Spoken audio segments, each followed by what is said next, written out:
I was like, really? Do you really need that long? And so I was like, man, that may not be the best thing. And so you kind of cram in for the test and then go. And what I've found in learning, whenever time I'd cram for a test, yeah, maybe I would pass the test, but you kind of just, then it goes away. It's not really knowledge that you're carrying with it. So I think we're trying to build a stronger foundation. Yes, we're going to measure. We're going to make sure that that schools that there's accountability and that we make sure that the parents know that. But I think you're going to do it in a much better way. So that's what we're able to do with this. And so, you look, at this county, this is one of the best performing counties in the state. Where do you guys rank right now in Florida? Historically in the top 5. In the top 5 out of 67 counties. So that's a really good thing. And I think that part of it is because, they really do focus on the key elements and on the basics. And we're seeing that early learning, early reading, something that's really, really important. And I know that they've really done a lot here in Okaloosa County to be able to do that. So we had this proposal. We came to Okaloosa and did the round. What school were we at on that one? Ruckle, yeah. So we were there. We had I think we had parents and teachers there. We had Commissioner Corcoran was there, Superintendent Chambers. We said, here's what we're going to be trying to do.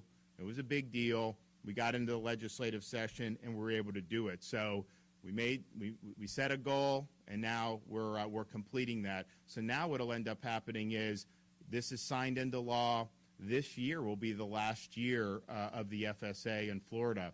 So students will take it at the end of this school year. Then we're going to transition into the progress monitoring. The legislature fully funded that transition.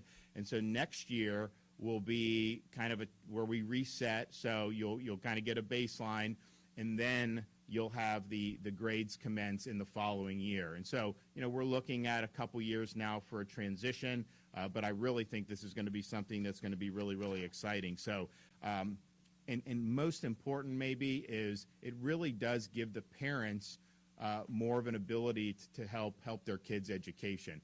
There's not much you can do if you get the results after the school year ends and you're over on summer vacation. But if you get results in the fall, 2 weeks after an assessment, then you can go in, talk to the teacher, talk to your kid, and help. Same thing with the winter, and then obviously at the end of school year, they'll do the same thing. So this, I think, is really going to be parent-friendly. I think the teachers like it better, too. And the thing is when the FSA was first instituted, we didn't have the type of technology that we have to be able to do these monitoring assessments in the way we're doing it. So I'm excited about it. I know we're going to hear from a lot of other people, and it's good to be able to come back to Okaloosa. We said we were going to do something, and we followed through. But that's pretty much, we followed through. If you look, when I got inaugurated, I ticked off a bunch of stuff. We accomplished all of that and then much, much more. And so I believe, when you tell people you're going to do something, you got to work like heck to get it done. And that's what we did in this instance. And this is just one of many things. The FSA was tied to Common Core. And we got rid of Common Core in Florida my first year as governor.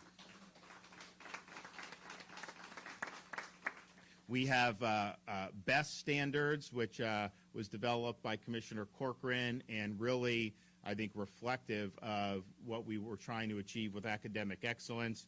We've also done a lot to support teachers in the state of Florida. Last year, we did $1,000 bonuses for every teacher and principal in the entire state of Florida, both school districts, charter schools, and that was something that we said, while other states were closing down schools, we had everyone here learning. And even though the union sued me to try to close the schools, most of the actual teachers wanted to be here teaching because they understood it was important. And so we said that was important to show our appreciation. We've also, over the last 3 years, increased salaries for teachers with a focus on the average minimum salary so that you have talented people graduating college. We want them to consider doing teaching. This year, we have the biggest increase in teacher compensation in the history of the state of Florida in the budget.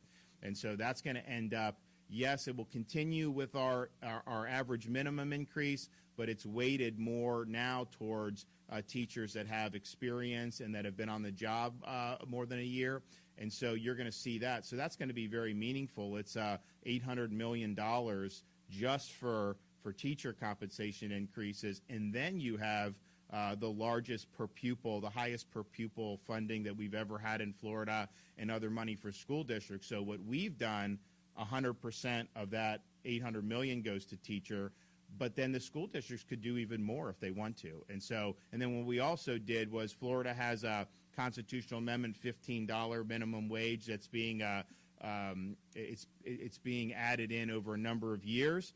The legislature thought that we wanted to get in front of that as best we can for the employees who work in state government, but also to help the school districts. So they actually put in money so that the school districts can move up employees who work in the school system and get them at $15 an hour ahead of schedule. So there's a lot in there in this year's budget that's going to be helping that. And then what we've also done is a laser focus on early literacy.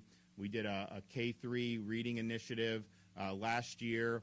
We're doing more this year. And the bottom line is, if kids are reading at level by the time they're done with third grade, the chance of them graduating high school, being able to go to college if they want, all of that is very, very likely. If you're behind after third grade, the chance that you drop out of school entirely, you're not able to have success post-secondary, those chances increase dramatically. And so we see that, and so we're putting a focus on dealing with that. And I think that Commissioner's been very strong on that. The legislature's been very strong on that. And we're going to continue focusing on early learning, making sure our kids can read by third grade.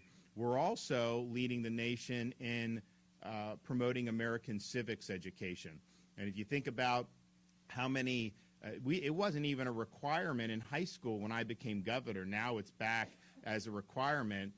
We have opportunities for teachers to take courses in civics and get a $3,000 bonus for doing it. But at the end of the day, no matter what our students are doing, some will go to university, some will want to go into business or medicine, or who knows, some will want to go, and I think more and more kids should be going, if they have good technical skills, they can go in and they can make a lot of money even right out of high school right now, because there's a lot of things that are very high demand. You're going to have people that do that and do well.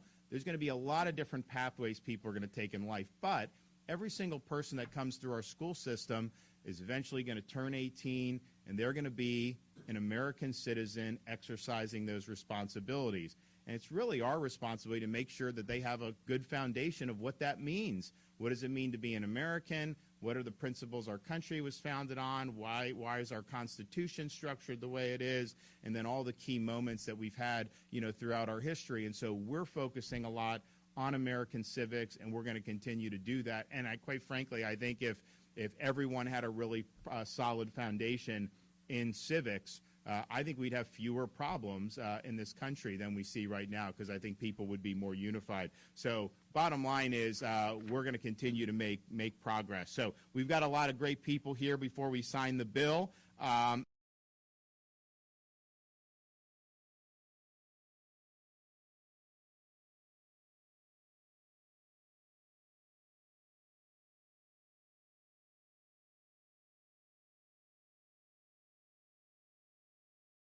So we can hang out along this wall. Where are we going to do it?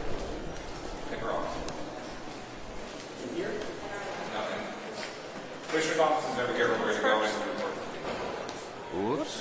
That's my bad. So complicated. Walking into We just have to make a hole here, because Fisher's going to come out of there. so